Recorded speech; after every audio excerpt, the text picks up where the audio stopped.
এক যুবকের বাড়িতে দুই নারীর অবস্থান, দাবি স্ত্রীর স্বীকৃতি ও সন্তানের পিতৃত্বের।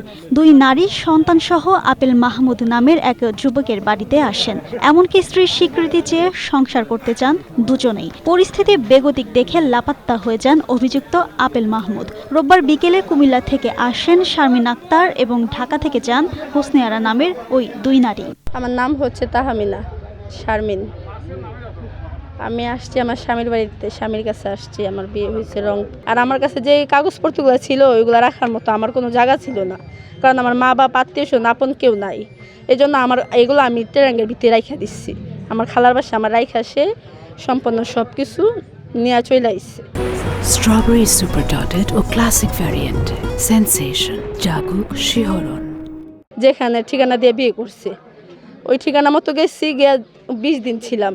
20 দিন থাকার পরে ওইখানে তারা সবাই খোঁজাখুঁজি করছে, মেম্বার চেয়ারম্যান সবাই, কিন্তু আরে পাই নাই।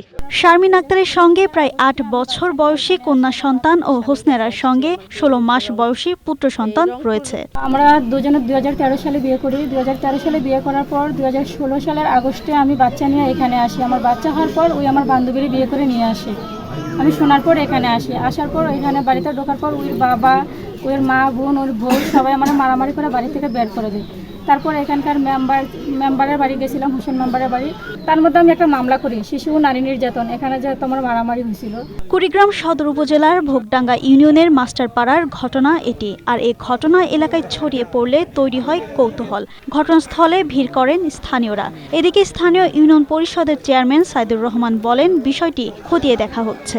আসলে আমার ইউনিয়নে যে কুমিল্লা থেকে মেয়েটি আসছে, ওর কথাও আমি শুনছি, কিন্তু আসলে তারা যদিও একাধিক বিবাহ